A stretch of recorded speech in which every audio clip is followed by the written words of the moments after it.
Hi, it's Michelle Turner, and I'm with Movement Lesson, and I'm going to talk about trachs.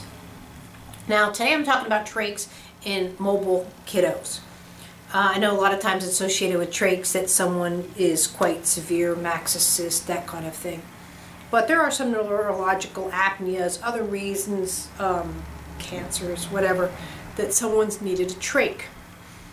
So one of the things to consider with a young child is, first of all, a lot of people assume that because a child has a trach, it causes neurological conditions such as developmental delays. I believe it's much more NICU involved. The child's had so much surgeries, this, that, and the other, and lack of mobility in those kind of conditions. And again, not knocking it, you have to save the person's life and then worry about the mobility. But you can't assume just because now a person has these things that they're going to be delayed. If you work with a movement specialist, you're actually going to bypass a lot of those things that would naturally occur in that child's life. So, like for instance, a baby usually doesn't get heard the word no. So with the trach, you have to keep it sterile, because it's more of a direct access. We have saliva for a reason, to keep the germs out of our mouth, the whole thing, nose hairs. We're built for a reason. So, and also the trach comes with a necklace, as most of you know, but if you don't.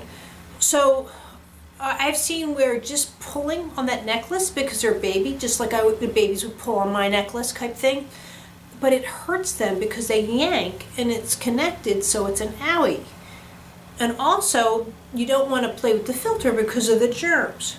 So they're actually told no touch, that kind of thing. Well, they're not meant to hear no that young. When you're 4 or 5 months old, no is not something you tell a child because they're just an infant. So keep that in mind. And also they're learning if I touch, it hurts. So touch gets affected. So you want to transfer it out. Have a ball there. Here's a ball. Here's something tactile, even if it's a blankie, a teddy bear, a binky. There are so many things that you can take to transfer that touch. So as a child starts to grow, you have to look at where the trach is. So when they're learning to sit, and when I use the word sensory, I'm not talking about sensory integration. They're actually getting a feedback. So again, this is just something to take into consideration. What I'm saying doesn't apply to every human being in the rest of the world, but notice that they start to lean on the trach. It's not a tone thing, it's just a feedback. Normally, look at our jaw. My jaw goes to my head. We all do. It's actually a Feldenkrais type thing that you lesson to hold the jaw.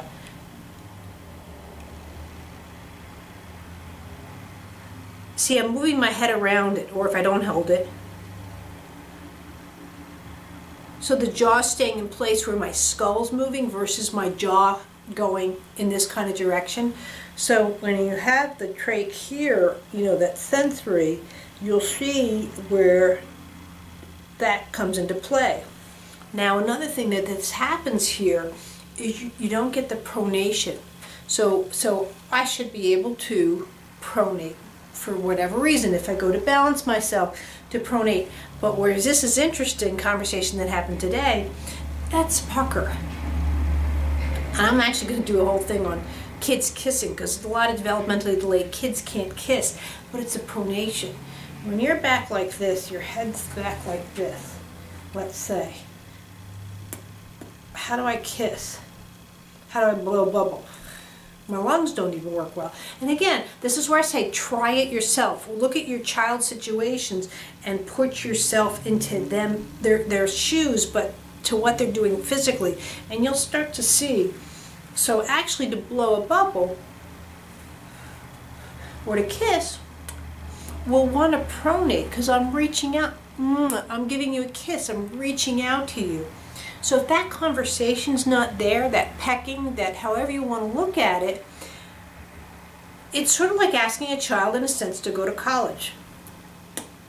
How do I kiss back here? And again, it's not a support thing. I think it's the feedback. And also, I sort of did this experiment today to show people. So now try this, for instance, putting your hands around the neck to pretend like it's the necklace. Now again, I'm not choking, it's just a light touch.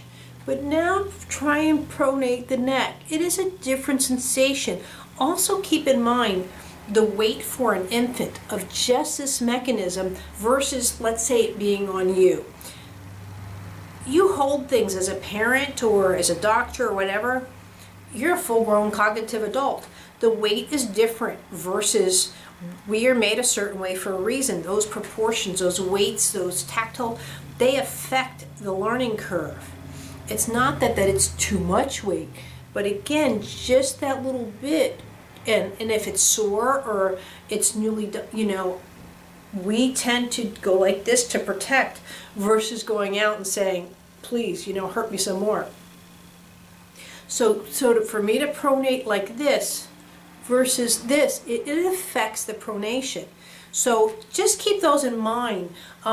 Because I just had a client in it that they're looking for the blowing bubbles and things like that, and they're saying there's a weakness in the jaw, and I'm like, well, have to deal with the pronation first. I said he's kissing. He was kissing his little toys, his mom. But here, you tend to drop the jaw, and it looks like a weakness in muscle, but it's really